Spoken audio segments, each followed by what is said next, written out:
Welcome to the class. Let's chant the Mangalacharya prayers. Om Jnana Timirandasya Jnananjana Shalakaya Chakshuranmilitam Yena Tasmai Shri Gurave Namaha Shri Chaitanya Manobhishtam Sthapitam Yena Bhutale Swayam Rupa Kadami Yam Tadati Swapadantam Vandeham Shri Guru Shri Yuthapad Kamalam Shri Gurun Vaishnavamsha Shri Rupam Sagrajatam Sahagana Raghunathantam Tam Sajivam Sadvaitam Savadhutam Parijana Sahitam Krishna Chaitanya Devam Shri Radha Krishna Padan Sahagana Lalita Shri Vishakhanvitam Sha Namo Vishnupadaya Krishna Prasthaya Bhutale Srimati Bhakti Vedanta Swami Namne Namaste Saraswati Devi Gauravani Pracharine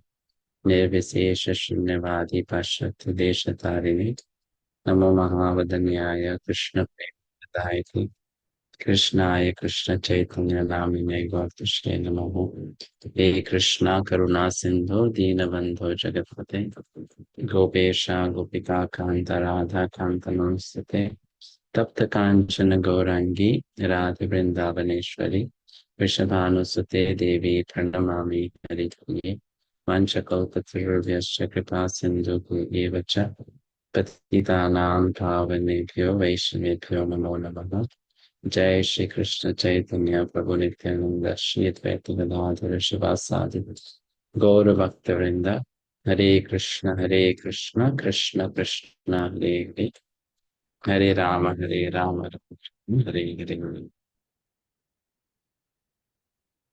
Welcome to the class. Thank you for joining on time. Let's chant Mangalacharya prayers for Bhagavad-gita.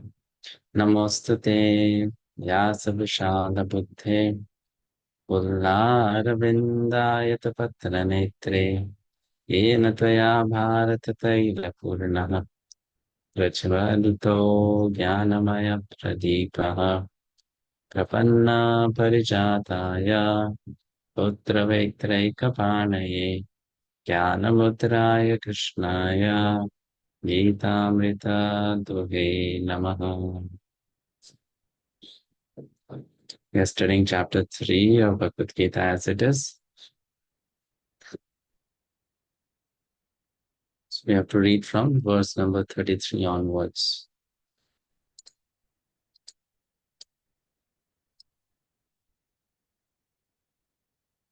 Lord Krishna is talking about the subject matter of Karma Yoga.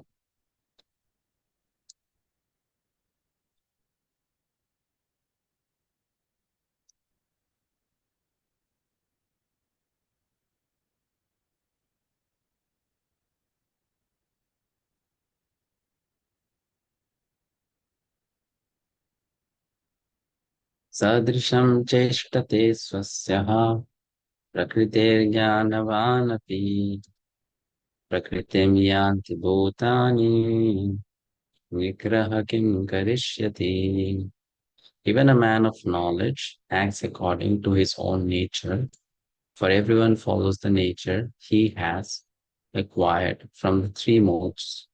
What can repression accomplish?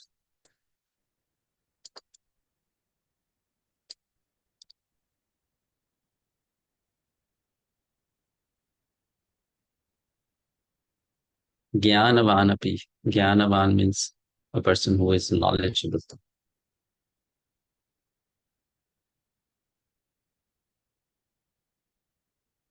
So it said that nigraha kim karishyati. Nigraha means to repress. And the question being asked here, that if everyone is acting as per his nature, then what is the point of repressing your desires? Gopat. Vishwanath, Vishwapati Mukund Prabhu. Hare Krishna, Guru. Please accept my obeisances. Unless one is situated on the transcendental platform of Krishna consciousness, he cannot get free from the influence of the modes of material nature, as it is confirmed by the Lord in the 7th chapter, 7:14. Therefore, even for the most highly educated person on the mundane plane, it is impossible to get out of the entanglement of Maya simply by theoretical knowledge or by separating the soul from the body. There are many so called spiritualists who outwardly pose as advanced in the science, but inwardly or privately are completely under the particular modes of nature which they are unable to surpass. Academically, one may be very learned, but because of his long association with material nature, he is in bondage.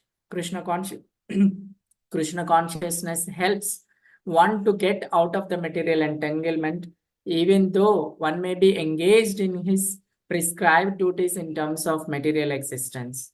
Therefore, without being fully in Krishna consciousness, one should not give up his occupational duties. No one should suddenly give up his prescribed duties and become a so called yogi or transcendentalist artificially. It is better to be situated in one's position and to try to attain Krishna consciousness under superior training. Thus, one may be freed from the clutches of Krishna's Maya. Thank you.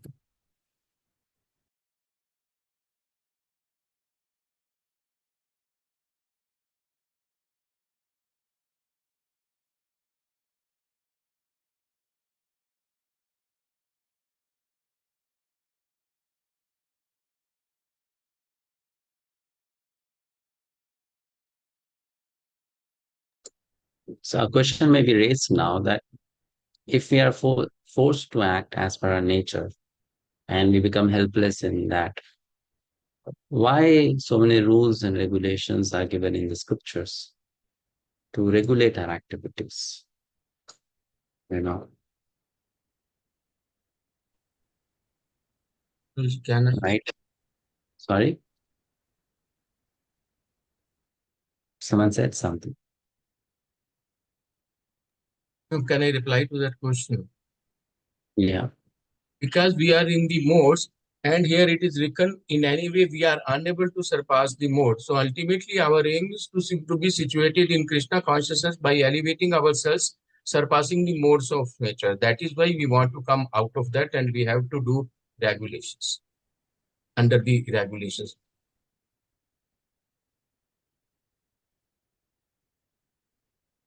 Let's read the next verse. We'll discuss later. First, let's read the next verse. 334.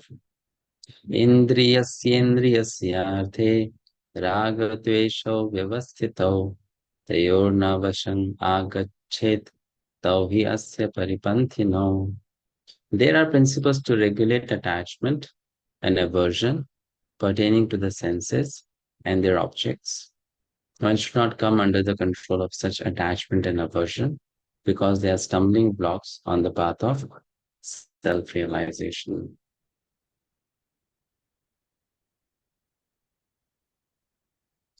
So here, let's have a short discussion. Unrestricted sense enjoyment is wrong. That we know. Why?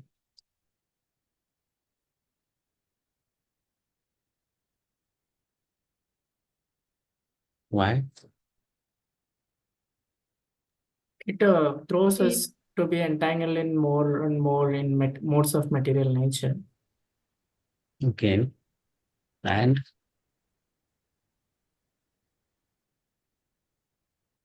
leads to wrong path. That's karma.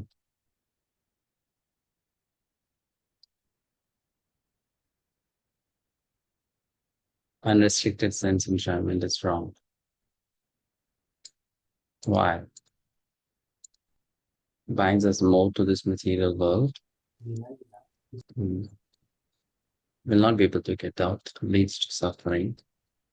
Actually, also unrestricted sense enjoyment is never 100% fulfilled. So when it's not fulfilled, we get into anger and many other crimes because of that will happen. Okay.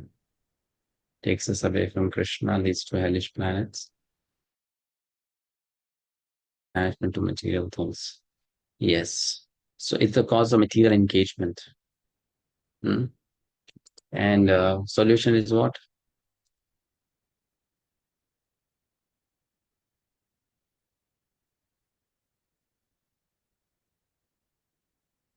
Solution is love for Krishna.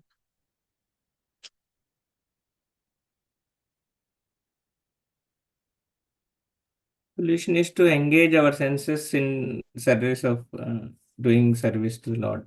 Is the solution restricted enjoyment?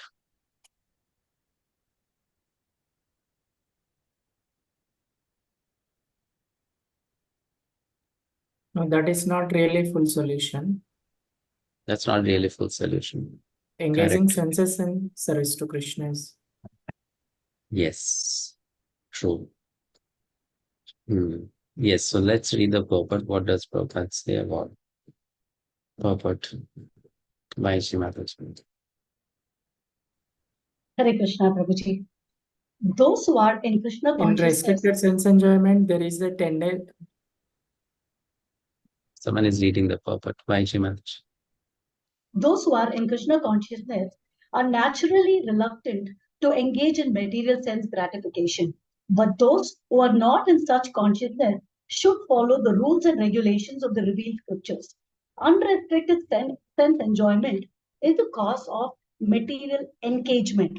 But one who follows the rules and regulations of the revealed scriptures does not become entangled by the sense objects. For example, sex enjoyment is a necessity for the conditioned soul, and sex enjoyment is allowed under the license of marriage ties. According to scriptural injunctions, one is forbidden to engage in sex relationships with any woman other than one's wife. All other women are to be considered as one's mother. But in spite of such injunctions, a man is still inclined to have sex relationships with other women. These propensities are to be curbed. Otherwise, there will be stumbling blocks on the path of self realization. As long as the material body is there and the necessities of the material body are allowed, but under rules and regulations. And yet, we should not rely upon the control of such allowances. One has to follow those rules and regulations unattached to them, because practice of sense gratification under regulations may also lead one to go astray, as much as there is always the chance of an accident even on the royal roads. Although they may be very carefully maintained, no one can guarantee that there will be no danger even on the safest road. The sense enjoyment spirit has been current a very long time owing to material association. Therefore, in spite of regulated sense enjoyment, there is every chance of falling down. Therefore, any attachment for regulated sense enjoyment must also be avoided by all means. But attachment to Krishna consciousness or acting always in the loving service of Krishna detaches one from all kinds of sensory activities. Therefore, no one should try to be detached from Krishna consciousness at any stage of life. The whole purpose of detachment from all kinds of sense attachment is ultimately to become situated on the platform of Krishna consciousness. Hare Krishna.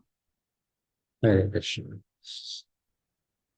So here it is said that unrestricted sense enjoyment is totally wrong. Better is to have restricted sense enjoyment. But then just having restricted sense enjoyment is not the goal or the ultimate solution. One has to even understand that restricted sense enjoyment may also lead to spiritual downfall, right? So a person in knowledge would want to come out of sense enjoyment as much as possible, right? Isn't it? Because that person knows that even on, as Prabhupada says, even on the safest road, there'll be danger of accident.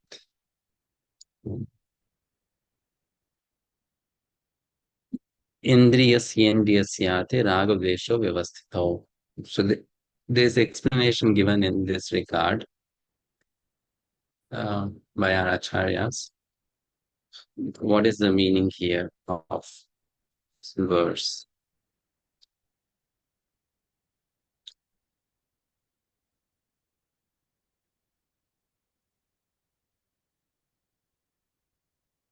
See, rag means desire, dvesha means hatred. Generally, in this material world, we want some material objects that it becomes our desire. And if anything comes as an obstacle in the fulfillment of those material objects, then that becomes an object of our hatred. We start having dvesha or hatred towards that thing, right?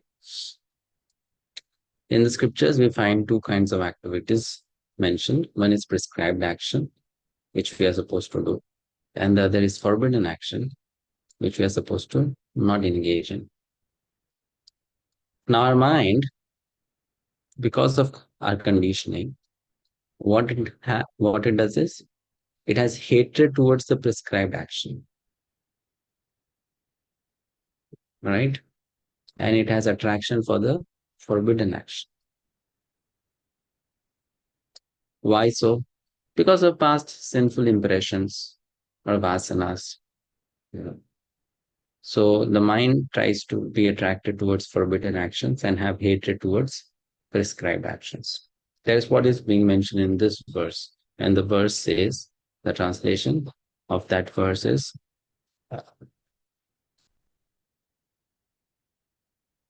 there are principles to regulate attachment and aversion pertaining to the senses and their objects, right? So one may ask, well, we can understand that there are regulations for attachment control, but why are there principles to regulate aversion? If I have aversion for something, why should there be any rules to control that? So here we have to understand, we may have aversion towards doing the right thing, and we may have attachment towards doing the wrong thing. So the attachment has to be also controlled because it is wrongly placed. And aversion also has to be controlled because that is also wrongly placed. So what do the scripture injunctions do? The scripture injunctions, they act like Caesar. And what they do? They cut our wrong kinds of attachments and our wrong kinds of aversions.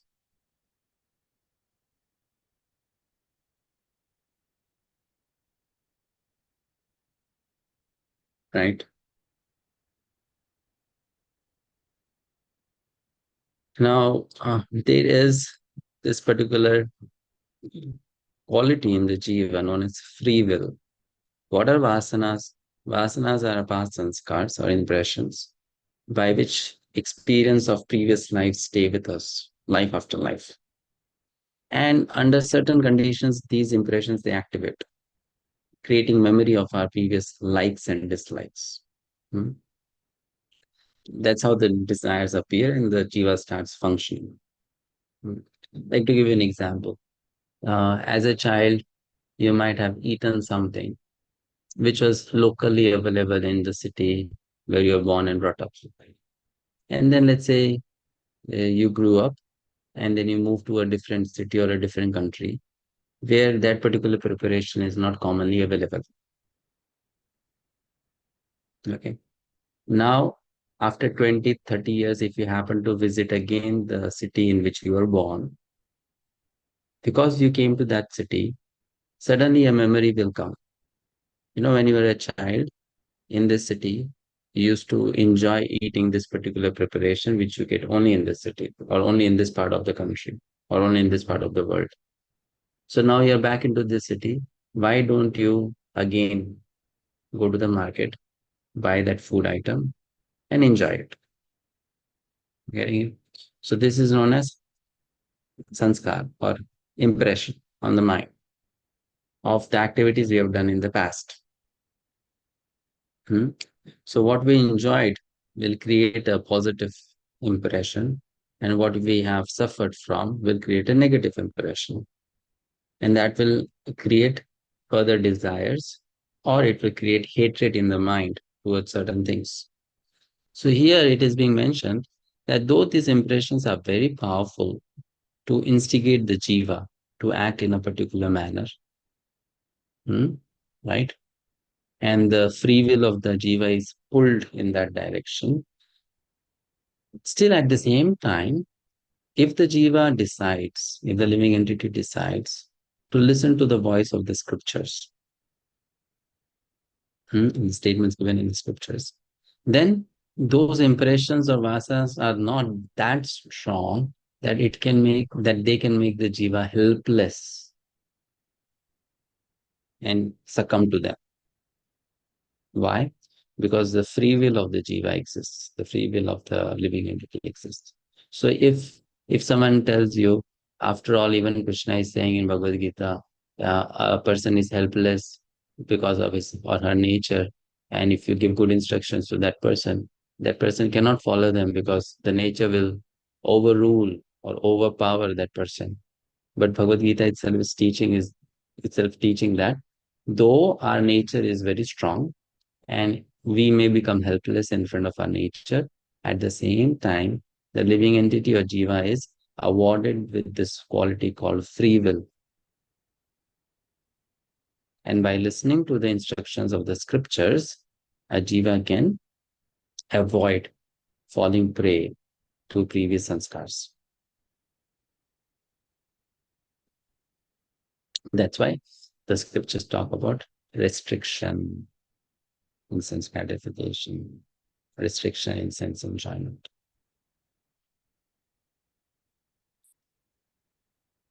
Okay.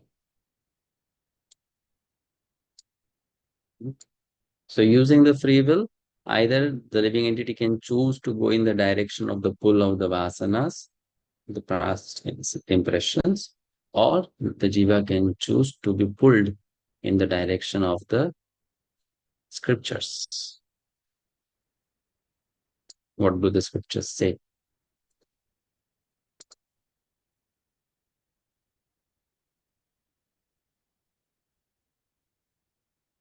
Fine. Next verse.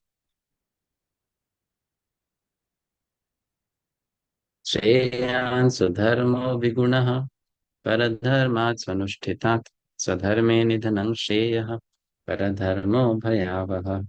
It is far better to discharge one's prescribed duties, even though faultily, than another's duties perfectly.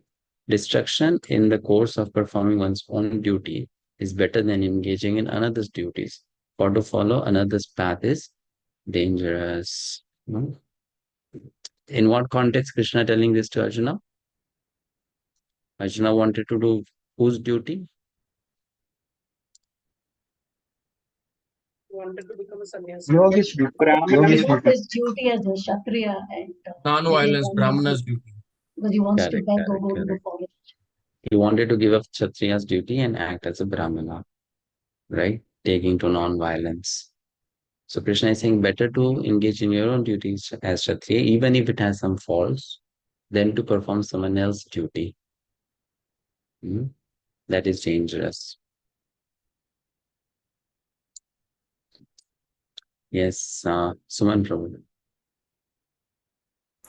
Hare Krishna Prabhuji, Dandavat Pranam. One should therefore discharge his prescribed duties in full Krishna consciousness rather than lose prescribed for others. Materially prescribed duties are duties enjoined according to one's psychophysical condition. Under the spell of the modes of material nature, spiritual duties are as ordered by the spiritual master of the transcendental service of Krishna. But whether material or spiritual, one who should stick to his prescribed duties even up to death, rather than imitate another's prescribed duties. Duties on the spiritual platform and duties on the material platform may be different, but the principle of following the authorized direction is always good for the performer. When one is under the spell of the modes of the material nature, one should follow the prescribed rules for his particular situation and should not imitate others. For example, a Brahmana who is in the mode of goodness is non-violent, whereas a Kshatriya who is in mode of passion is allowed to be violent. As such, for Kshatriya, it is better to be vanquished, originally a Kshatriya, but later he acted as a Brahmana, whereas Parshurama was a Brahmana, but later on he acted as a Kshatriya. Being transcendently situated, they could do so, Bro, you but skip as some lines in between. sorry, Prabhuji. You skip some lines. Read from here. As such, for a Kshatriya, it is. As such, for Kshatriya, it is better to be vanquished following the rules of violence than to imitate a Brahmana who follows the principle of non-violence. Everyone has to cleanse his heart by a gradual process, not abruptly. However, when one transcends the modes of material nature and is fully situated in Krishna consciousness, he can perform anything and everything under the direction for a bona fide spiritual master. In that complete stage of Krishna consciousness, the Kshatriya may act as a Brahmana, or a Brahmana may act as a Kshatriya. In the transcendental stage, the distinctions of the material world do not apply. For example, Vishwamitra was originally a Kshatriya, but later on he acted as a Brahmana, whereas Parshurama was a Brahmana, but later on he acted as a Kshatriya. Being transcendently situated, they could do so, but as long as one is on the material platform, he must perform his duties according to the modes of the material nature. At the same time, he must have a full sense of Krishna consciousness. Thank you, Prabhuji. Easy, right? Simple, perfect. Hare Krishna Prabhuji, may I ask question from this purport? Yeah. Prabhuji, being in Krishna consciousness, we understand the duty of a jiva is to serve Krishna. But if we talk to a other person, a common man, he says that, I am born in a Kshatriya family, then why should I choose Krishna consciousness, or why should I choose a duty of a Brahmana? So how do we, answer this question? Because if Krishna wanted me to be a Brahman, or if he wanted me to, serve in such a way, then I would have born in a Brahman family. I am born in Kshatriya family, so doing Brahmanical, activity is not my duty. So how do we, answer this, and how do we convince them? When a person says that I'm born in a Kshatriya family, then why are you asking me to become like a Brahmana? So Yes. a question, our reply would be, we are not asking you to become a Brahmana. You remain a Kshatriya, but you become a qualified Kshatriya. Yes, but according to some people, the duty of the Kshatriyas are they are more passionate, they are more That's violent. not the duty of a Kshatriya, that you are more passionate and more violent. That's not the duty. If someone is more violent, he cannot say, because I'm a Kshatriya, I'm more violent.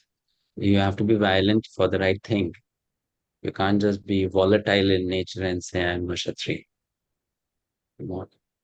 So if you are violent for the right cause, then it is justified. If you're just violent in that sense, then that's not justified, right? And if you're passionate, that's okay. But again, scriptures are not saying that all rules for Brahmanas, no rules for Kshatriyas. If we are saying I want to be a Kshatriya, or I want to remain a Kshatriya, then do you follow all the rules which are there for a Kshatriya?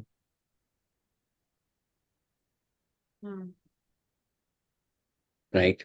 Right, Roger. And second thing, you will also tell that person you are confusing two things. First, material duty, and another spiritual duty. Krishna consciousness is not so much teaching you material duties, it is teaching you the spiritual duty. Whether you're Kshatriya or Brahmana, both are supposed to chant Hare Krishna. Whether you're Kshatriya or Brahmana, everyone is supposed to offer food to Krishna, right? Right. Isn't it? Whether you're Kshatriya or Brahmana, everyone is supposed to uh, practice four regulative principles.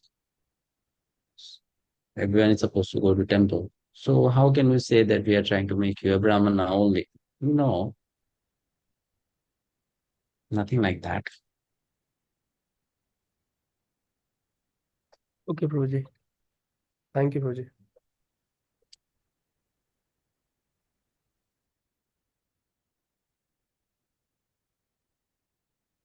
There is a question. If, for example, if I'm not good at the seva, but I'm assigned the seva, whereas my friend has been assigned a seva that I can do better.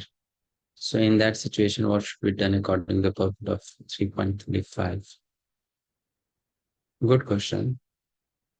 So you can always request the service coordinator or the organizer that I can do that thing better. So can you give me a chance? But if the person says no, let it be the way it has been decided. Then if you are serving below that person, accepting that person as an authority, then you should just do what you are being asked to do. Because we should know one thing very essential about duty, and that is what?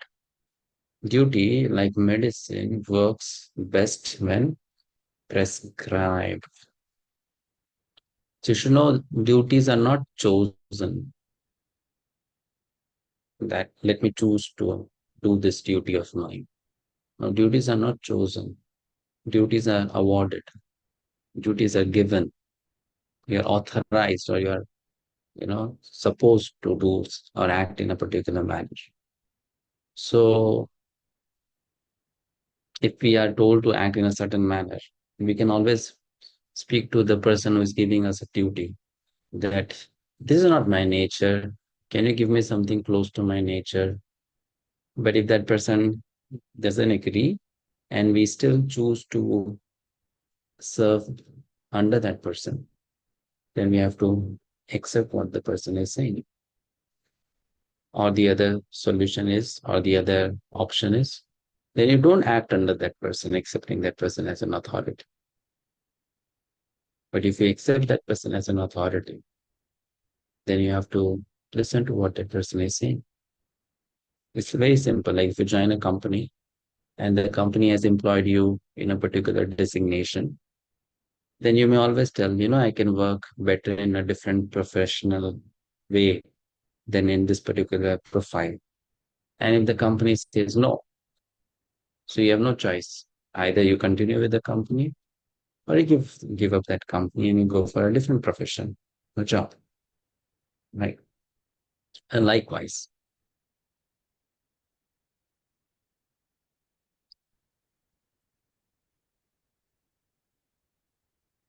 Okay. Let's go to the next section now.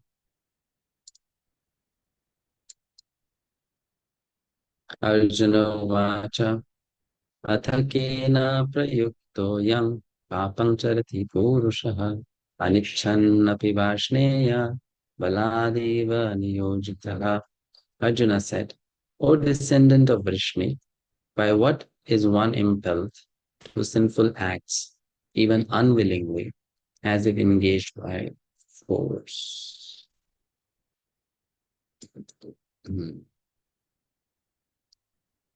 So here, papam can mean sinful acts. That is the most direct meaning of the word papa. But when you say sin or sinful activity, it means both what is forbidden and not doing what is prescribed.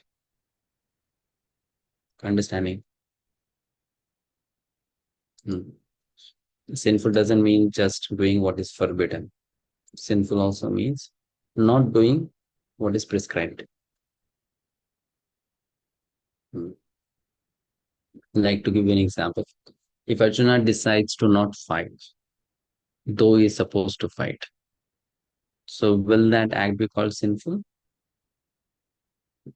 Yes. Yes. Because he is not doing what he is supposed to do. So in this world, there are many people who think we live a very sinless life because we are not doing anything wrong. However, if you're also not doing what you're supposed to do, the right thing, and that is also sinful. I don't support the wrong. In that way, I am not sinful. But if I don't do the right, then I again become sinful. So here, Arjuna is saying, you know what you're not supposed to do, still you do it. You know what you're supposed to do, still you don't do it. Right? So what is inside us that forces us to act in this particular manner? Okay. So basically, Arjuna is asking for himself, what is inside me? I know very well, being a Kshatriya, it is my duty to fight. Now, what is inside me that is stopping me to act in that manner? What is that inside me that is stopping me to act in that? She's saying, oh, descendant of Vrishni, by what is one impelled to sinful acts, even unwillingly? Balad eva niyojitaha, balad, by force. One, as if engaged by force, which means you don't want, but there is something inside you, right? So here is like, Arjuna saying that, yes, someone may say with a lot of confidence. From today onwards, I'm going to control all my senses, do everything what I'm supposed to do. I'll control all my attachments and aversions. I'll act only as per the directions given in the scriptures. I'll only listen to the spiritual masters. I'll not do anything wrong again. No mistakes, no offenses, nothing. But then we know, even if one vows like that, it's very difficult to maintain such vows. Why? Because of this particular enemy that we have, right? So Arjuna is asking about that force. What is that force inside?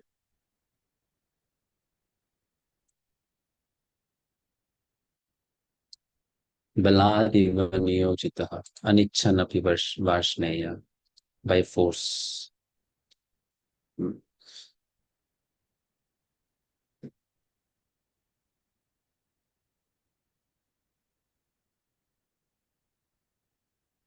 Okay, here's a self-reflection here. Everything happens by God's will. As they say, not even a blade of grass can move without his will. So even all the wrong things that I do or others do have happened, are happening, and will happen, inspired by God's will. Is this true? No. No.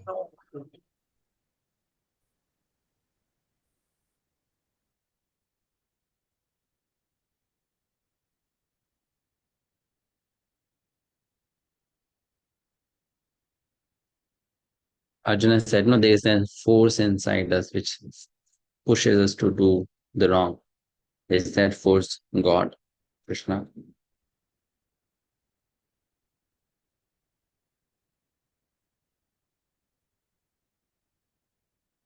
No, right? No. But to think like this is known as Daivavad. And Dhritarashtra was a victim of this. Everything happens as per God's plan. Right? Even if you're doing something wrong, because God wants us to do wrong, therefore it's happening. So continue being wrong. That was the mentality of Dhritarashtra. Whenever he was being told, stop the Kauravas from their nonsense activities. So he would say, you see, who can stop whom? Everyone will act as per his or her nature. If they are supposed to be like them, they will continue to be like that only. I cannot do anything. Everything is happening by God's will, Krishna's will. No. So in that way, you put everything on the shoulders of Krishna. Burden is given to Krishna, and you are responsible for that. But this verse says there is a hidden enemy inside us which makes us do the wrong. Right? Let's read this. Translate. Sorry, Papat.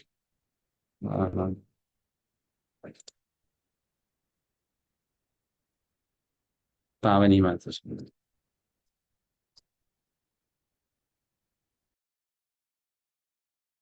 Yes, Prabhu. Hare Krishna. A living entity as part and parcel of the Supreme is originally spiritual, pure, and free from all material contaminations. Therefore, by nature, he is not subject to the sins of the material world. But when he is in contact with the material world, nature, he acts in many sinful ways without hesitation and sometimes even against his will. As such, Arjuna's question to Krishna is very sanguine as to the perverted nature of the living entities. Although the living entity sometimes does not want to act in sin, he is still forced to act. Sinful actions are not, however, impelled by the super soul within, but are due to another cause, as the Lord explains in the next verse.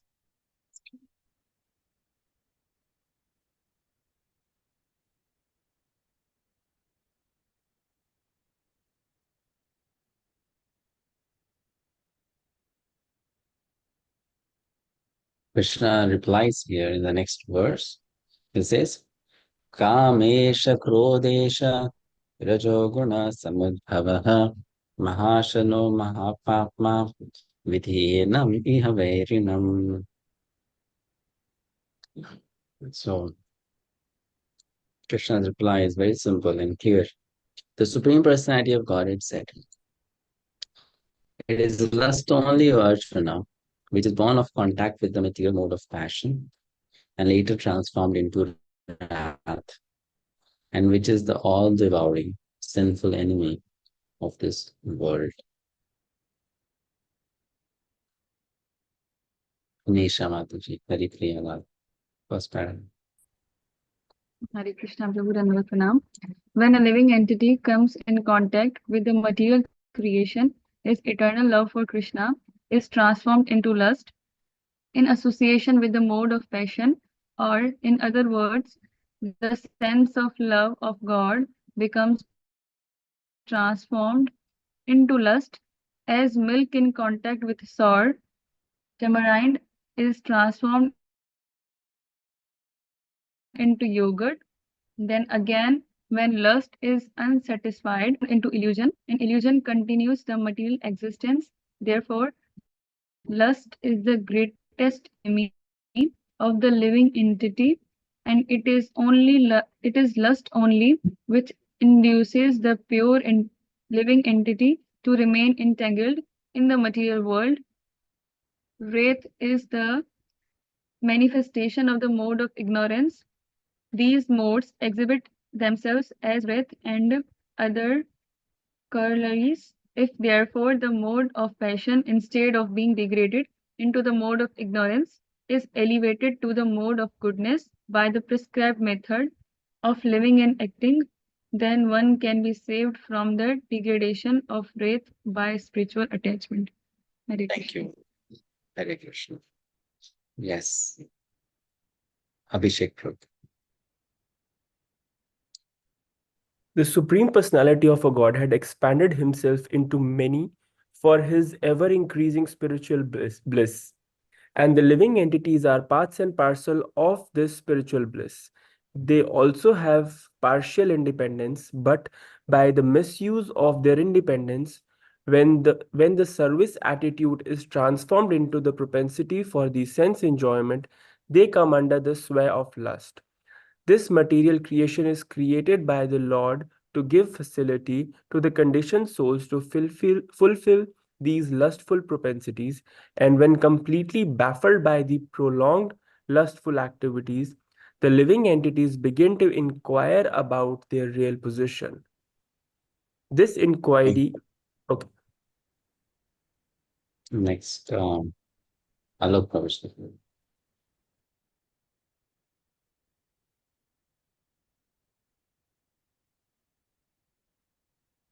Alok Prabhu.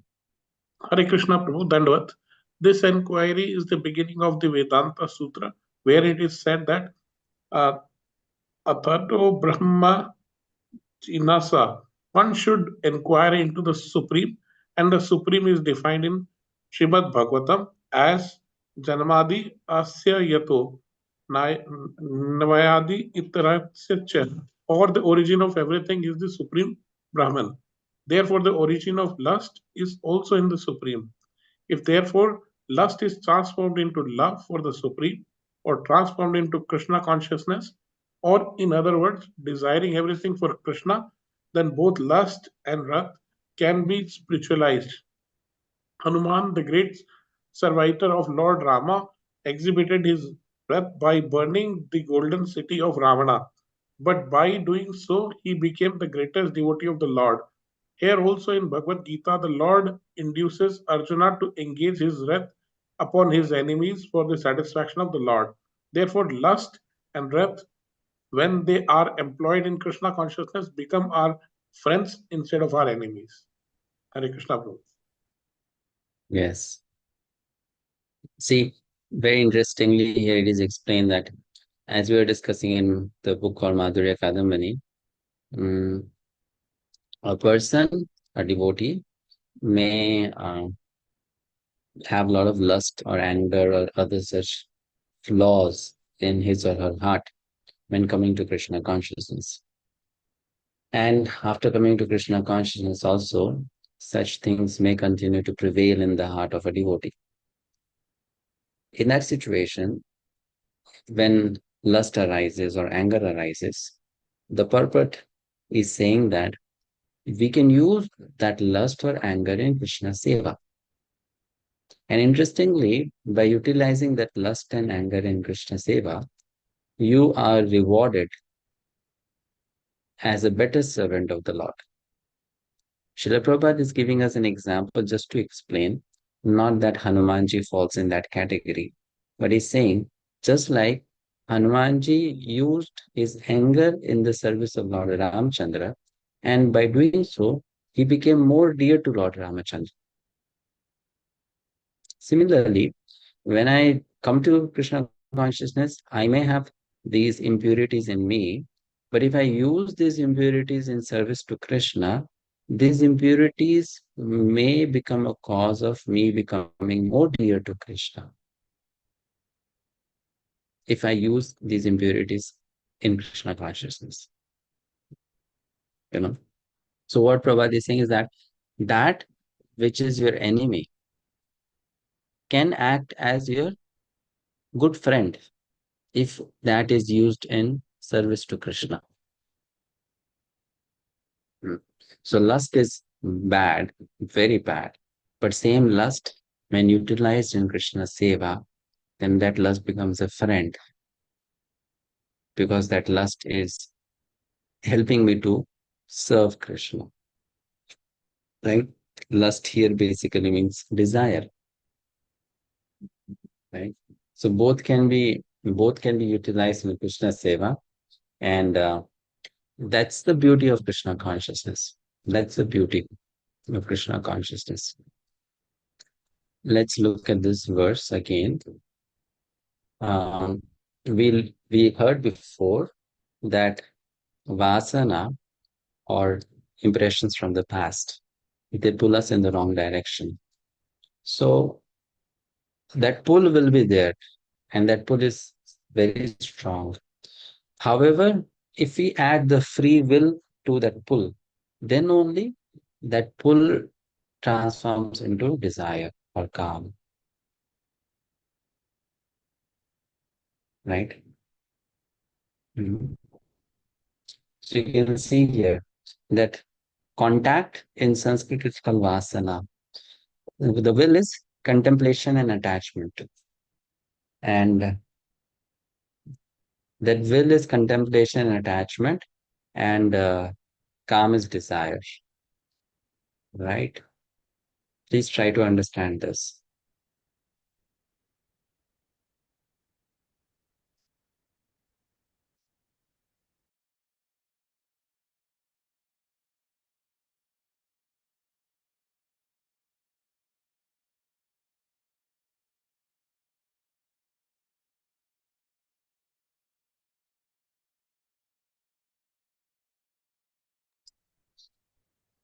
So, understood this? Right? So this impression from the past, it turns into calm or desire, only because of the will part, free will part. Otherwise, the past impressions are dead or useless in that sense.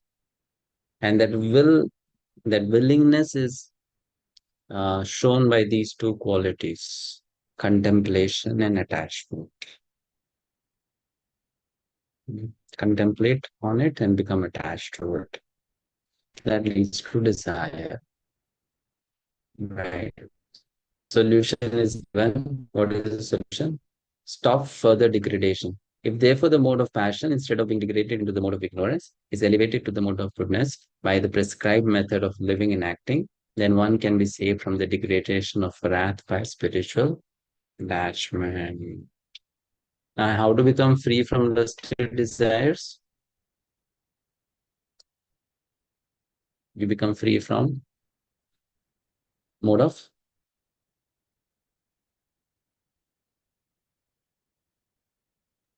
Passion, Prabhu. become free from mode of passion. And how can we become free from mode of passion? Regulating or controlling the desires or lust or our By trying to senses. rise to the platform of goodness.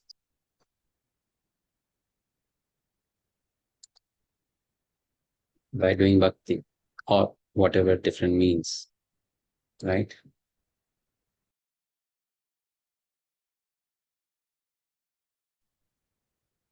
Okay.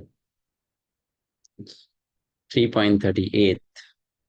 Now, because Lord Krishna has told Arjuna that lust is our greatest enemy, he is also now telling Arjuna how to win over this enemy, or how to defeat this enemy. He is giving the solution. So he's trying to explain to Arjuna the subject matter in Arjuna's language. Arjuna is a fighter, is a Kshatriya. So Krishna is talking in that language. So he will say about that in the next verse, verse 3.38. Dhumena vriyate vahanir yathadarsho malena cha yatholmena vrito garbhas tatha tene damavritam. As fire is covered by smoke, as the mirror is covered by dust, or as the embryo is covered by the womb, the living entity is similarly covered by different degrees of this lust. So different types of coverings are given as an example. And then Krishna says lust also covers us in different ways, right? Just like fire is covered by smoke, mirror is covered by dust, or embryo is covered by the womb. Yes, someone, Aparajita, Madhava, please. Hare Krishna Prabhu Dandavat Pranam. There are 3 degrees of covering of the living entity by which his pure conscious is obscured. This covering is but lust under different manifestations like smoke in the fire, dust on the mirror, and the womb about the embryo. When lust is compared to smoke, it is understood that the fire of the living spark can be little perceived. In other words, when the living entity exhibits in Krishna consciousness slightly, he may be likened to the fire covered by smoke. Although fire is necessary where there is a smoke, there is no overt manifestation of fire in the early stage. This stage is like the beginning of Krishna consciousness. The dust of the mirror refers to a cleansing process of the mirror of the mind by so many spiritual methods. The best process is to chant the holy names of the Lord. The embryo covered by the womb is an analogy illustrating a helpless position, for the child in the womb is so helpless that he cannot even move. This stage of living condition can be compared to that of the trees. The trees are also living entities. But they have been put in such condition of life by such a great exhibition of lust that they are almost void of all consciousness. The covered mirror is compared to the birds and bees, and the smoke covered fire is compared to the human being. In the form of a human being, the living entity may revive a little Krishna consciousness, and if he makes further development, the fire of spiritual life can be kindled in the human form of life. By carefully handling of the smoke in the fire, fire can be made to blaze. Therefore, the human form of life is a chance for the living entity to escape the entanglement of material existence. In the human form of life, one can conquer the enemy lust by cultivation of Krishna consciousness under able guidance. Hare Krishna. Hare Krishna. So this verse is being told to Arjuna to encourage Arjuna that though your enemy is very powerful and strong, but you also have an opportunity because you are in a human form of life, Arjuna. So you can defeat this enemy, right? Because in human form of life, the covering is the thinnest. Smoke, fire is human life. Dust mirror is animal life. Womb embryo is tree life, right? In the case of trees and plants, the covering is very thick. In case of animals, it is not so thick, but still one cannot see one's own face or one's own form in the mirror when the mirror is covered by dust. And in case of smoke and fire example, the smoke hardly covers the fire is still visible. So likewise, in human form of life, the lust is not that covering in nature. Desires are not that covering in nature.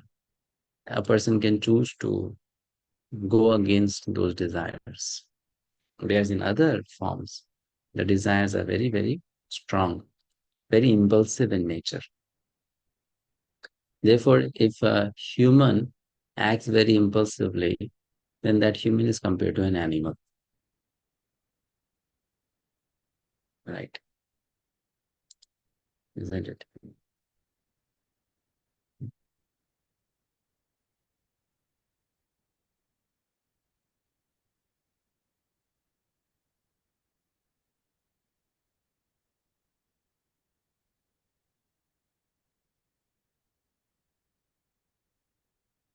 So human life is an opportunity to decrease lust and to become free from lust, not to aggravate it more.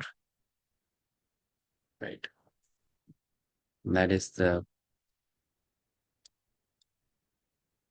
purpose of human form of life.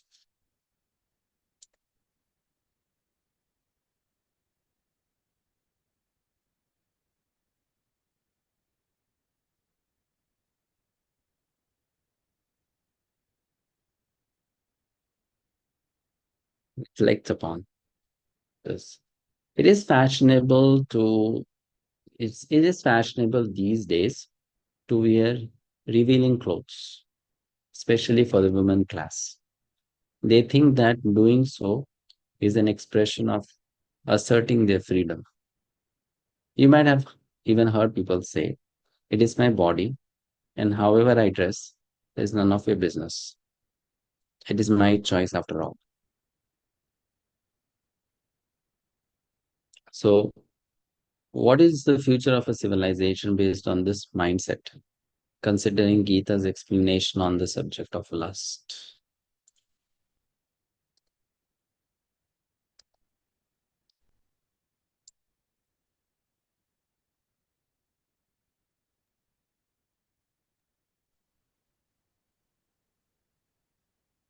Can I? They might degrade animals, Prabhuji. Animals, humans will become like animals. Yeah, Can I, Prabhuji? yeah. If this continues, the people will become more lusty because sense object is coming closer to the senses. So we are inviting the senses to react. So people will become more lusty and society will get degraded if this form continues. Yes. And it will also lead to more crime,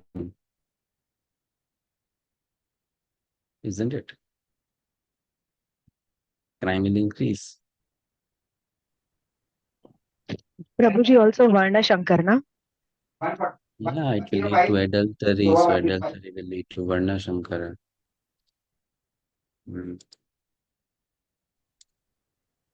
More extortion, more harassment for women, correct? That will happen.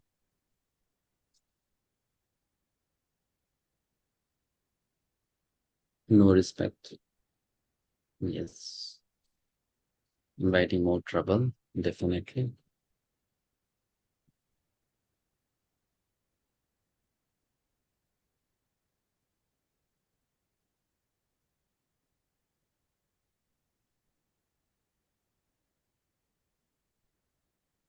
Exploitation, more violence, yes, more exploitation.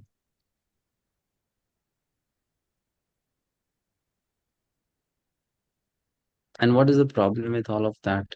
The problem is the more we get influenced by lust, lust makes one alien to the concept of pure selfless love, the love of pure soul for the supremely pure Supreme Lord. Right? So it makes one more alien to the concept of what pure love is. It becomes very difficult for a person then to understand the definition of pure love, isn't it? Like, I'll give you an example. If you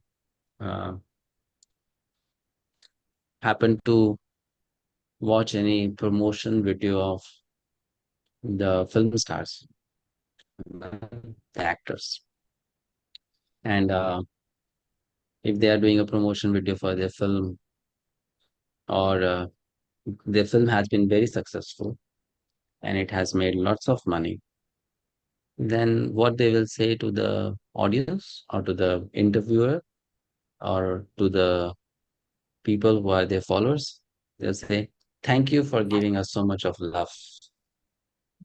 Right? Isn't it?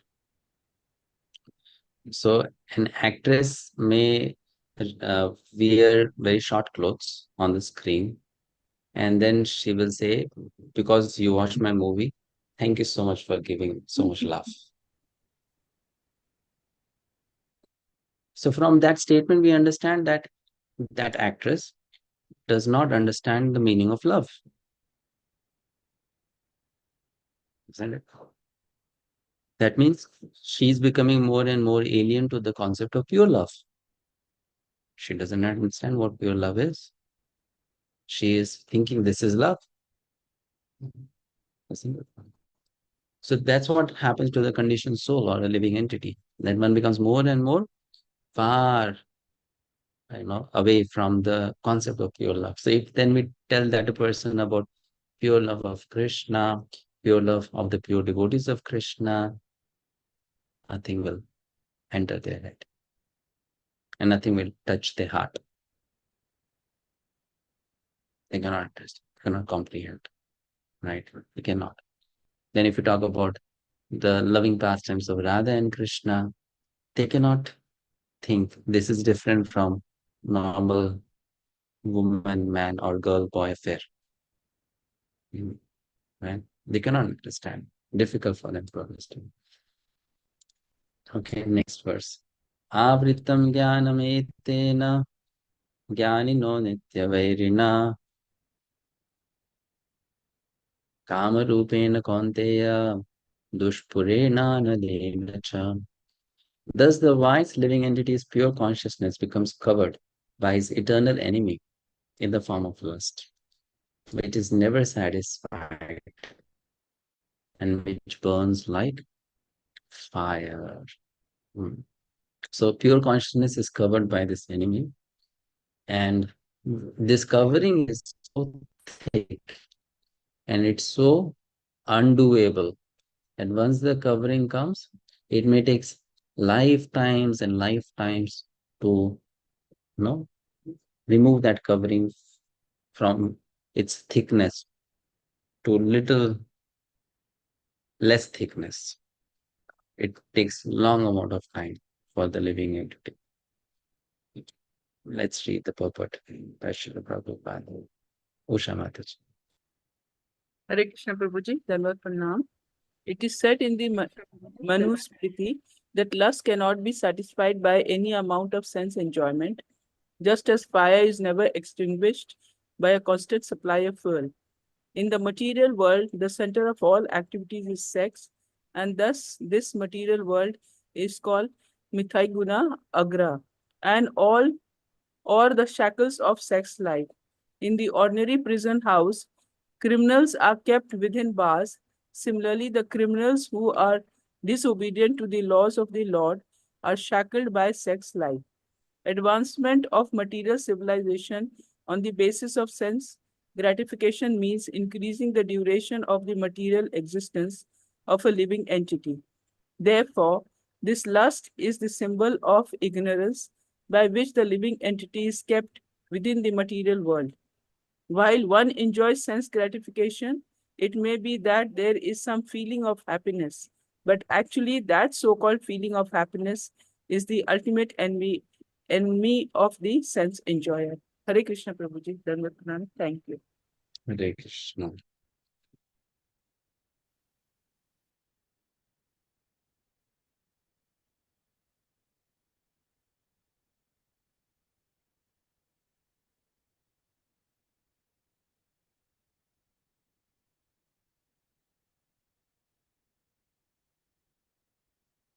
Next verse.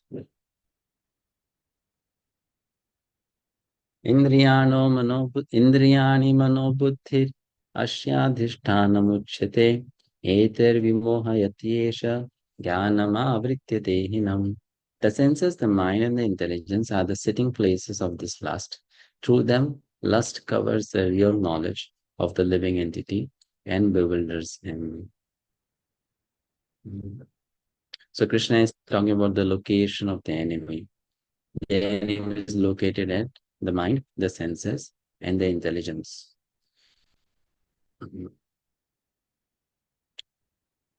Tulasi Mataji, please read the first paragraph. Hare Krishna Pranam.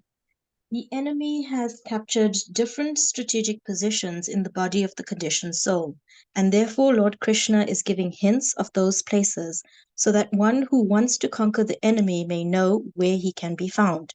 Mind is the center of all activities of the senses, and thus when we hear about sense objects, the mind generally becomes a reservoir of all ideas of sense gratification, and as a result, the mind and the senses become the repositories of lust. Next, the intelligence. The department becomes the capital of such lustful propensities. Intelligence is the immediate next door neighbor of the spirit soul. Lusty intelligence influences the spirit soul to acquire the false ego and identify itself with matter, and thus with the mind and senses. The spirit soul becomes addicted to enjoying the material senses and mistakes this as true happiness.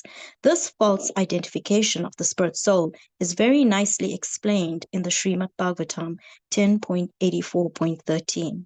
Should I stop here, Prabhu? Yes, Shrideep Prabhu. Thank you, Hare Krishna. हरे कृष्ण प्रभु दंडवत प्रणाम यस्यात्म बुद्धि कुणपेत्र धातुके स्वधि कलत्रादिषु भौम इज्यधि यत्तीर्थ बुद्धि सलिले न करहिचित् जनेष्व अभिज्ञेषु स एव गोखरः.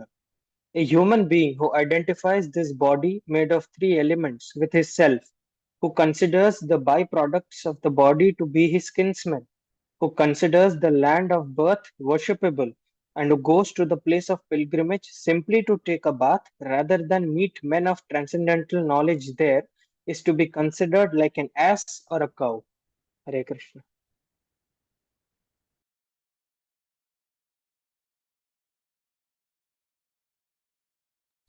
This is how it works. The lust. Like to give an example. Our senses are there. So when the senses see something, it will say, it is so nice. I like it. Then the mind will come in picture and the mind will say, okay, if you like it, I want it. Now, when the mind has said, I want it, the intelligence will join. And the intelligence will say, okay, I'll tell you how to get it for sure.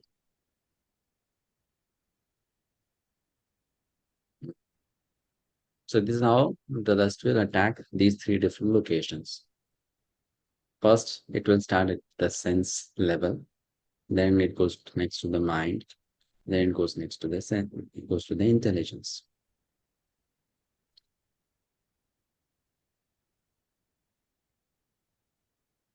So if I have to win over lust, where do I start attacking it back at where?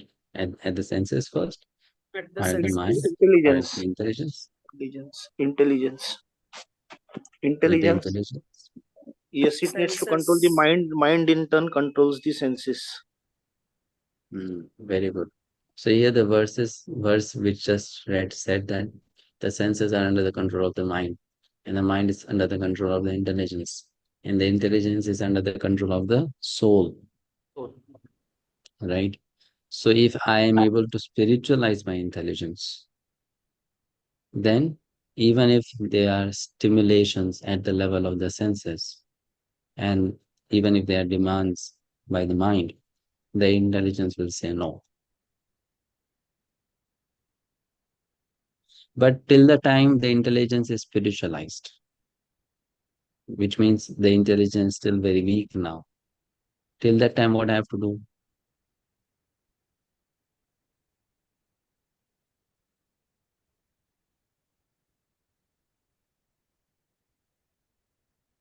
Once the intelligence becomes strong, the intelligence will say no. Right? Till the time the intelligence has not become strong, what will I have to do? Control senses. Mind then controls the intelligence. Senses control the mind. Mind controls the intelligence. If intelligence Yeah, is that will happen. But I don't want that to happen. So then what should I do? I have to restrict the senses, not let the senses come in contact with the sense objects. Therefore, in our initial days of Krishna consciousness, we are told to forcefully avoid sense gratification. Forcefully. Why forcefully? Because our intelligence is not yet very strong or fixed in Krishna consciousness. You know, so the temptations may carry us away. But once our intelligence will become very strong or steady, then even if we are kept amidst different kinds of sense objects, the intelligence will not let the senses be attracted towards them. So where and how to attack lust? It is given in the next verse. 341. Prabhuji, here in this shloka translation, the body is made up of three elements. What are those three elements mentioned in this para? Purport second para, 3.4. Three elements are kapha, pitta, vata. Kapha, pitta, and dhatu. Vata. Okay. Yeah, in Ayurveda we study, right? Kapha, pitta, vata. Okay. Kapha, pitta, and Vata. vata. Prabhuji, I had a question. Can I ask? Mm-hmm. Same pattern Yes. only. Yes. Why is there a reference to, the person becomes like an ass or a cow? As I can understand, but cow generally, like Gomata, and we've seen enough, references in the scriptures that the cow is actually at a higher position. So just want to understand the reference here, Prabhuji. Hare Krishna. The verse that it's comparing such a human being to an ass or a cow. Yes, Prabhuji. So So why why is there comparison is made to a cow? cow? Ass we can understand, but why a cow? Yes. That is just That is just to tell that that person is an animal. Okay. It could have been ass, it could have been cow, it could have been lion, it could have been deer, Okay. So right? both It could have human and animal. Okay. just like, sometimes in general saying, when you want to compare a particular thing to a category, then you just give some random example from that category. Like that. Go khara. You are dumb like a cow or an ass. And cows are not very intelligent. Cows are very compassionate, right? But cows are not like very intelligent animals. Cows are very compassionate. So that's why for low intelligence, the comparison is being made. Thank you, Prabhuji. Hare Krishna.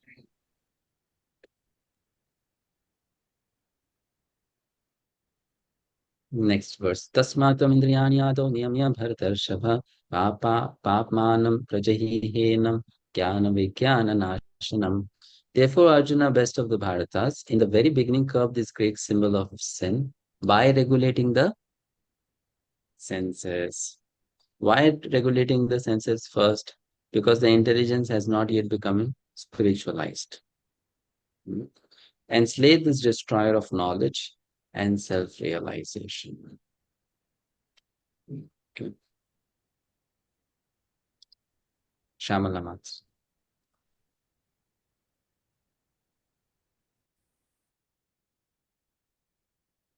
Hare Krishna Prabhu.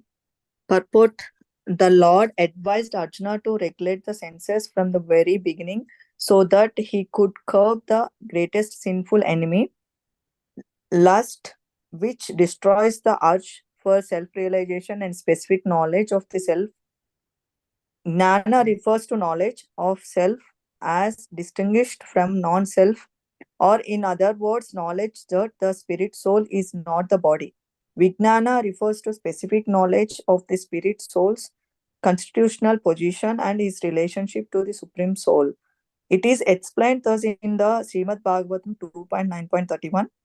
Jnanam parama gruhyam me yad vijnana samarmitam sa rahasyam tad angam cha grahana gaditam maya. The knowledge of the self and supreme self is very confidential and mysteries, but such knowledge and specific realization can be understood if explained with their various aspects by the Lord himself. Bhagavad-gita gives us the general and specific knowledge of the self. The living entities are parts and parcels of the Lord, and therefore they are simply meant to serve the Lord. This consciousness is called Krishna consciousness. So, from the very beginning of the life, one has to learn this Krishna consciousness, and thereby one may become fully Krishna consciousness and act accordingly. Thank Lust you. is Hare Krishna. Thank you. Hare Krishna. Neha Mataji. Hare Krishna. Lust is lust is only the perverted reflection of the love of God, which is natural for every living entity. But if one is educated in Krishna consciousness from the very beginning, that natural love of God cannot deteriorate into lust. When love of God deteriorates into lust, it is very difficult to return to the normal condition. Nonetheless, Krishna consciousness is so powerful that even a late beginner can become a lover of God by following the regulative principles of devotional service. So, from any stage of life or from the time of understanding its urgency, one can begin regulating the senses in Krishna consciousness, devotional service of the Lord, and turn the lust into love of Godhead, the highest perfectional stage of human life. Hare Krishna. Indriyani praniyahur indriyabhya param manaha manasastu pana buddhi yo buddhi paratastu saha. The working senses are superior to dull matter. Mind is higher than the senses. Intelligence is still higher than the mind. And he, the soul, is even higher than the intelligence. Megha Gupta Mataji. Hare Krishna Prabhuji, Dandavat Pranam. The senses are different outlets for the activities of lust. Lust is reserved within the body, but it is given vent through the senses. Therefore, the senses are superior to the body as a whole. These outlets are not in use when there is a superior consciousness or Krishna consciousness. In Krishna consciousness, the soul makes direct connection with the Supreme Personality of Godhead. Therefore, the hierarchy of the bodily functions are described here. Ultimately ends in the Supreme Soul. Bodily action means the functions of the senses, and the stopping the senses means stopping all bodily actions. But since the mind is active, then even though the body may be silent and at rest, the mind will act as it does during dreaming. But above the mind is the determination of the intelligence, and above the intelligence is the soul proper. If therefore the soul is directly engaged with the Supreme, naturally all other subordinates, namely the intelligence, mind, and senses, will be automatically engaged. In the Katha Upanishad, there is a similar passage in which it is said that the objects of sense gratification are superior to the senses, and the mind is superior to the sense objects. If therefore the mind is directly engaged in the service of the Lord constantly, then there is no chance that the senses will become engaged in other ways. This mental attitude has already been explained. Param Drishtva Nivartate. If the mind is engaged in the transcendental service of the Lord, there is no chance of its being engaged in the lower propensities. In the Katha Upanishad, the soul has been described as a Mahan, the great. Therefore, the soul is above all, namely the sense objects, the senses, the mind, and the intelligence.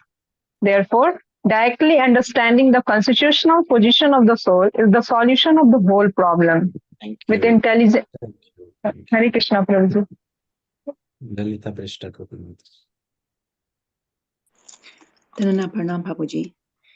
With intelligence, one has to seek out the constitutional position of the soul and then engage the mind always in Krishna consciousness. That solves the whole problem. A neophyte spiritualist is generally advised to keep aloof from the objects of the senses. But aside from that, one has to strengthen the mind by use of intelligence. If by intelligence one engages one's mind in Krishna consciousness, by complete surrender unto the Supreme Personality of Godhead, then automatically the mind becomes stronger, and even though the senses are very strong, like serpents, they will be no more effective than serpents with broken fangs. But even though the soul is the master of the intelligence and mind, and the senses also still, unless it's strengthened by association with Krishna in Krishna consciousness, there is every chance of falling down due to the agitated mind. Hare Krishna, Prabhuji.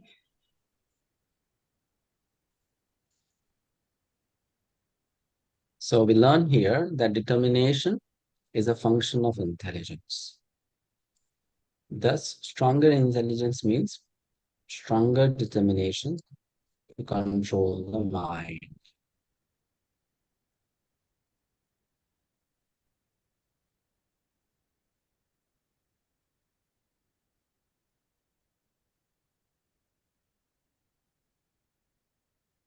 More material determination, that means that person has more material intelligence. More spiritual determination, that means that person has more spiritual intelligence.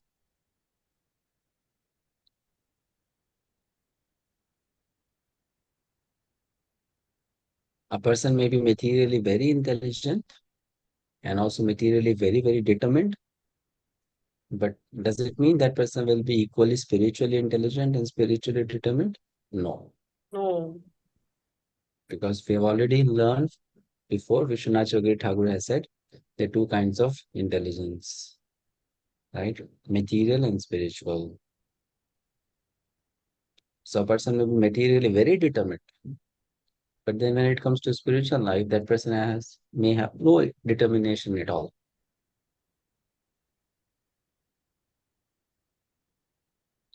Right. So now the next verse talks about the ultimate solution here to the problem. Strengthen the intelligence. Evam buddhe parang buddhva sanstabhyatmanatmana jahi shatrum mahabaho kama rupam durasadam. Thus, knowing oneself to be transcendental to the material senses, mind, and intelligence, O mighty armed Arjuna, one should steady the mind by deliberate spiritual intelligence, Krishna consciousness, and thus by spiritual strength, conquer this insatiable enemy known as lust. Hare Krishna Prabhuji, Dandavat Pranam. This third chapter of the Bhagavad-gita is conclusively directed to Krishna consciousness by knowing oneself as the eternal servitor of the Supreme Personality of Godhead, without considering impersonal voidness the ultimate end. In the material existence of life, one is certainly influenced by propensities for lust and desire for dominating the resources of material nature. Desire for overlording and for sense gratification is the greatest enemy of the conditioned soul.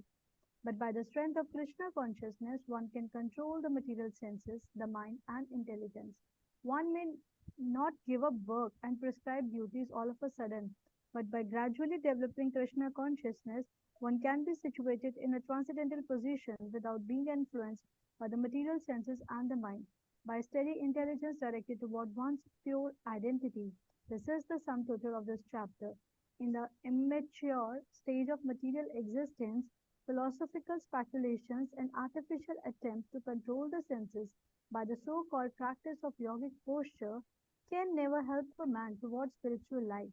He must be trained in Krishna consciousness by higher intelligence. Thus the Bhakti Vedanta purports to the third chapter of the Srimad Bhagavad-gita in the matter of Karma Yoga, or the discharge of one's prescribed duty in Krishna consciousness. Hare Krishna Prabhuji. Hare Krishna.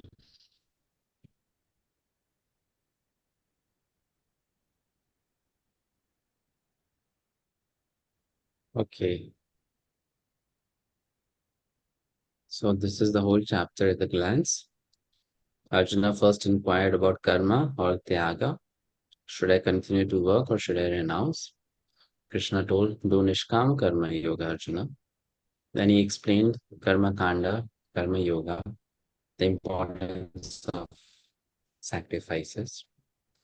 Then he said, you should work to set a good example for others. Arjuna said, there's a big challenge in that.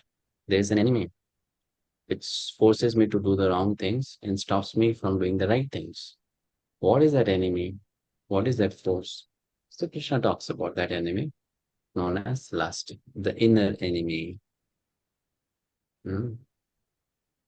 So using the whole scenario of the battlefield, Krishna is bringing Arjuna's focus as well as the focus of the readers of Bhagavad-gita to this inner enemy called lust.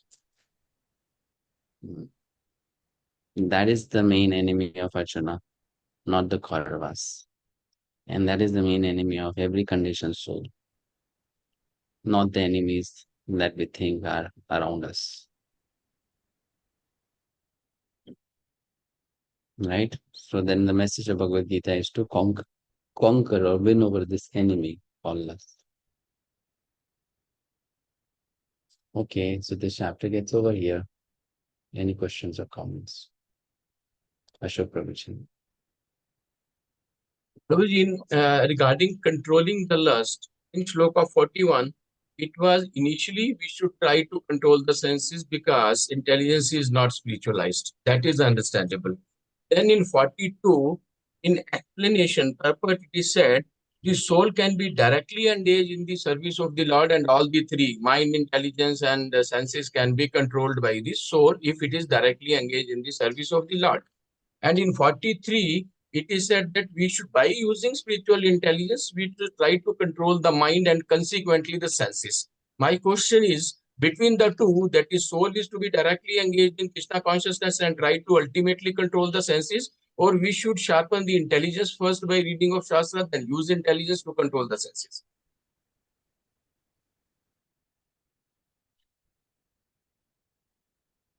It depends on the candidate. There are different types of practitioners who have different approaches towards Krishna consciousness. So one kind of sadhaka is that who understands everything first using intelligence and then executes. So for that person, yes, you first of all sharpen your intelligence by studying the scriptures and you control the senses in the mind. And there is another type of sadhaka who is not so much into pursuing of knowledge of scriptures. But that person goes, as per the heart's direction. And as per the flow of the moment, that person will spontaneously engage in activities of Krishna consciousness, service to Krishna. So if that person does that, the same goal is achieved.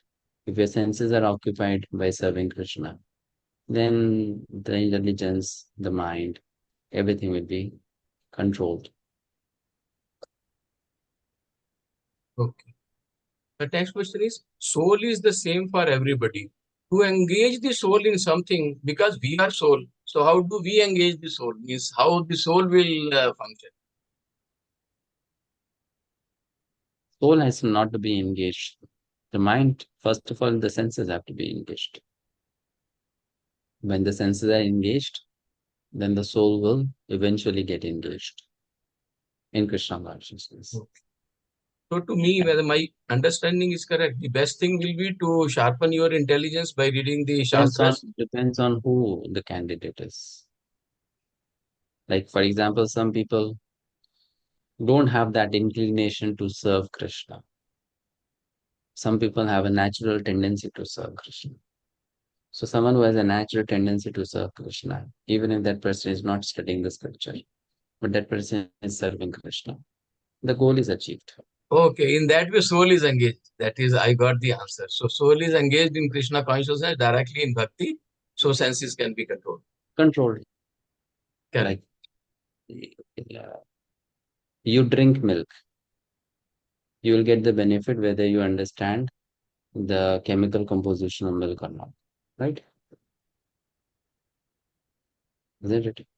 But then if you have a doubt whether drinking milk is healthy or not, then you may hear one lecture of 1 hour, the importance of drinking milk, and then you drink the milk. In both cases, benefit is the same. Correct. So some people, they are not convinced that they should serve Krishna. So first of all, let their intelligence get convinced. And some people, they are convinced we have to serve Krishna.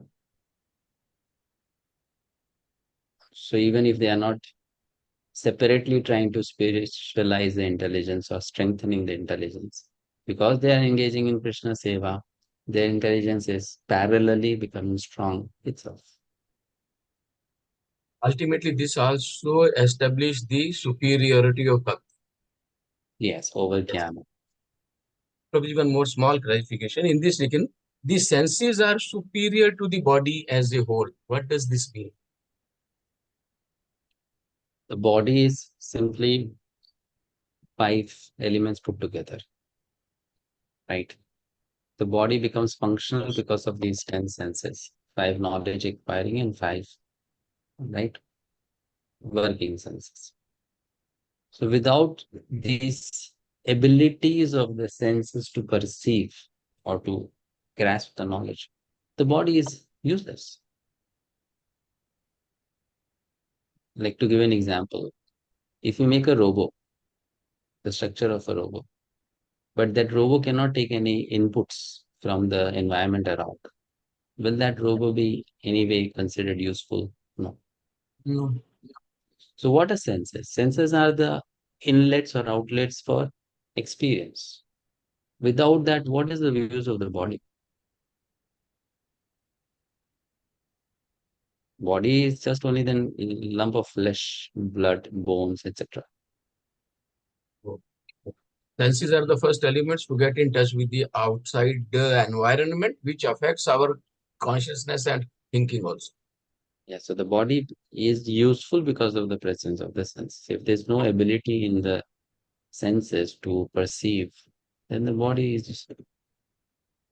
Thank you. Right. Hare Krishna. What is the difference between vasana and sanskar? Same. Vasana and sanskar is same. Same. Two different words for the same thing. Megha Gupta Mataji. Hare Krishna, Prabhuji. Prabhuji. Prabhuji, as you explained in the class, even a person coming to Krishna consciousness and his lust and anger, he cannot get rid of these things. So he should try to engage these things in Krishna service. So my question is that, Prabhuji, in what way we can use our lust and anger in Krishna service, in our day-to-day life? Can you give example, how can, means, as you said, lust is like desire. If desire is not connected with It is mentioned that if you want to desire something, you desire for Krishna. In that way, your tendency to desire is getting utilized.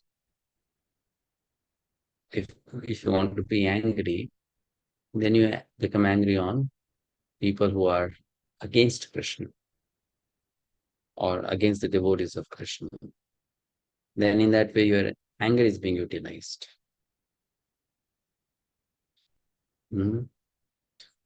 Here, don't try to understand in this way that, a specific situation is there where you've gotten angry, and now that situation you have to use in Krishna Seva. The quality of becoming angry can be used in Krishna Seva. The quality of being lusty can be used in Krishna Seva. Right?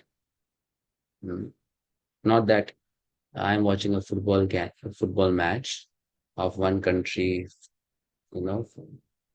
sporting with another country, and then I'm getting angry at that moment because of the results of the match. Now I'm going to use this anger in Krishna Seva. No. Not a situation. The quality of becoming angry. You have that nature to become angry. To use that quality of becoming angry in Krishna Seva. How? You become angry on people who are against Krishna, against devotees of Krishna. You become angry on the wrong philosophies, wrong understandings about Krishna consciousness. That's how you become angry. So then your quality of becoming angry becomes purified. Okay.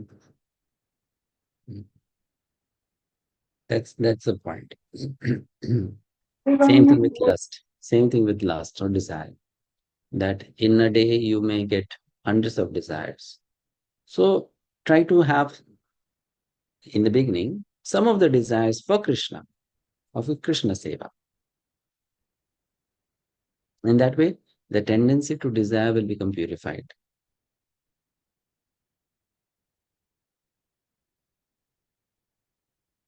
Like to give you a very simple, basic example.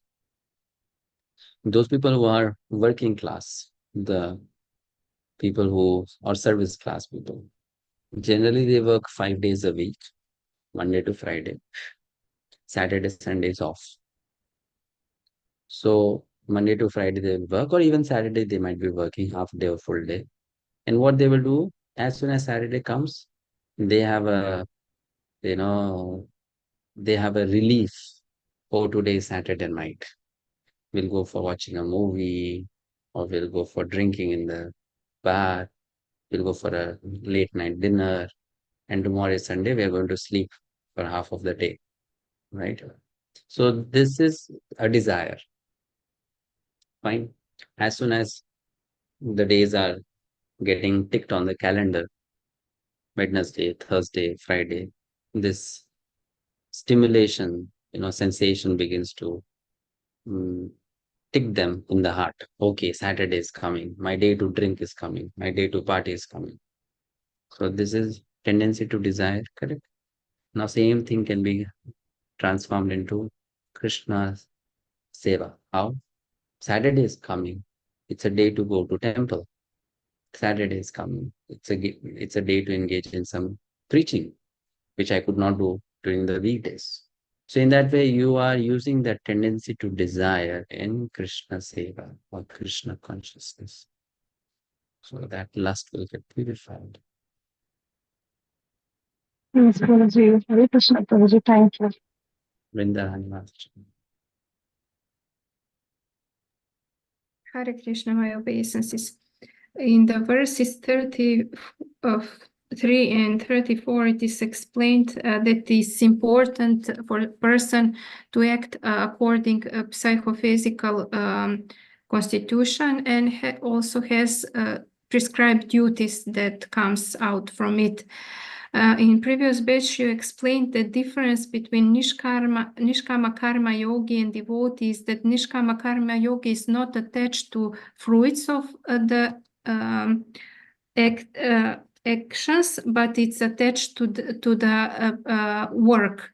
And the devotee is not attached neither to the fruits, neither to the work, specific type of work. So on which point devotee it's not obliged to act to prescribe duties that comes from his psychophysical condition. In all situations, a devotee is supposed to act as per one's psychophysical nature. Only when a devotee has made sufficient advancement and has gone beyond the modes, then a devotee can act outside the psychophysical nature.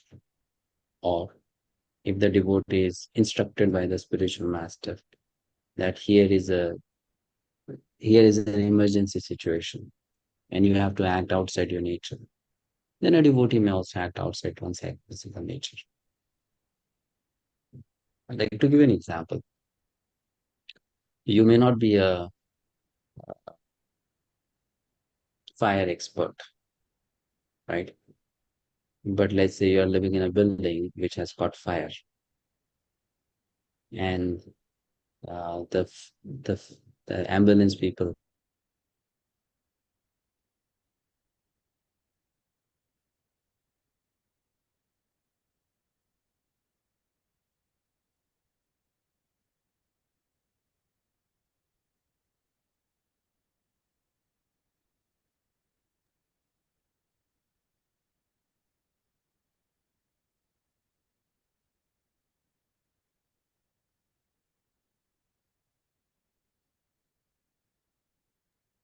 We can't hear you, Prabhuji. I think he's off internet now.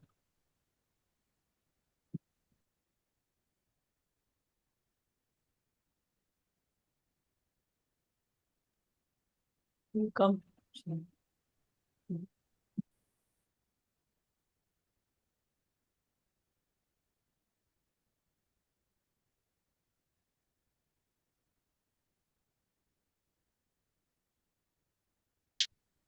So I was giving the example that there's a fire breakout and the fire ambulance people come and they identify that you are the only educated person.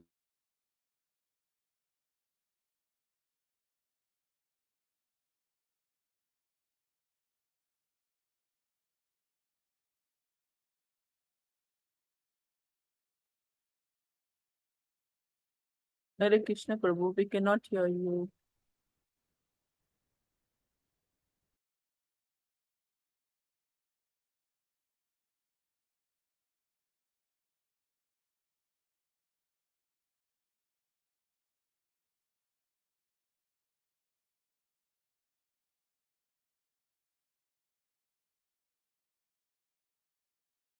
Are you able to listen to me? Are you hearing me? Yeah. Yes, So now we. I was giving the example that there's a fire breakout and the ambulance people come there and see that you are the only educated person in the building. You can help them in somewhat executing the, fire. Then they may ask you for certain things to do, which is not really your job, but it's an emergency situation. In that situation, you may act outside your nature, correct? Right. So similarly, scripture says there might be some emergency situations in life where you may be acting outside your psychophysical nature. That is one.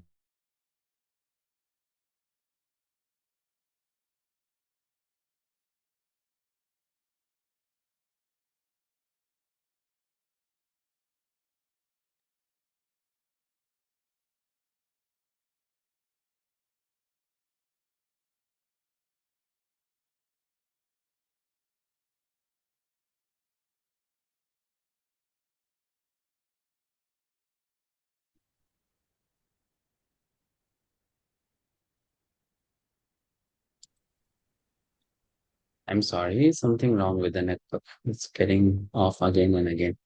So that's what emergency situation, or you are beyond the three modes, so you can act. Otherwise, it's best to act as per one's psychophysical nature. Thank you. Thank you, Nitish. Okay.